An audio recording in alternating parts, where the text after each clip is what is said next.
Unutmadım ihanetini, sahte sözlerini.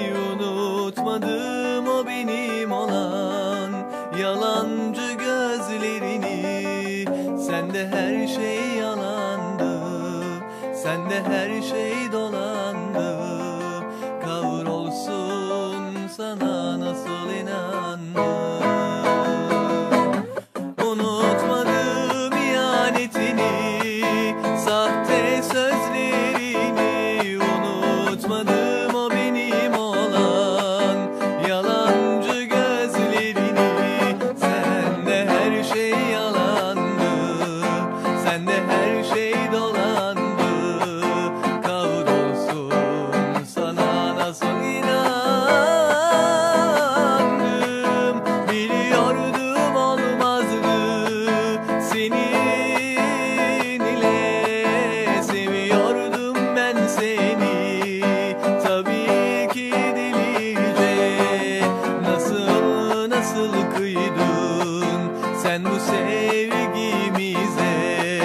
Kavrolsun sana nasıl inandım. Git şimdi yalancı, bir daha dönme geri. İstesem de sevemem artık gözlerini. Unutmadım ettin o ihanetini. Git şimdi gözüm görmesin seni.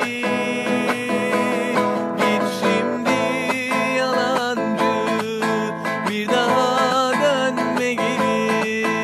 İstesem de sevemem artık gözlerini. Unutmadım ettin o ihanetini.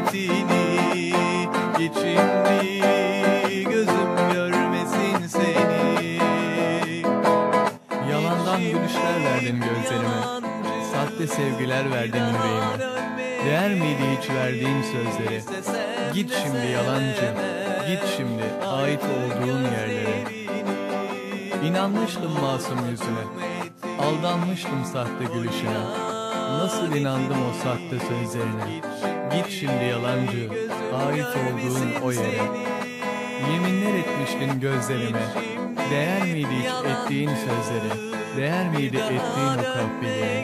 Git şimdi yalancı, git şimdi layık olduğun o şerefsize. Şimdi ne kalbindesin ne de aklında, çıkardım seni hain şarkılarımdan. İhanetinin hediyesi olsun bu şarkım sana. Hoşça kal güzelim, bir daha bakmam ardına, bakmam ardına. Git şimdi yalancı, bir daha dönme geri. İstesem de sevemem artık gözlerini. Unutmadım ettin o ihanetini. Git şimdi gözüm görmesin seni.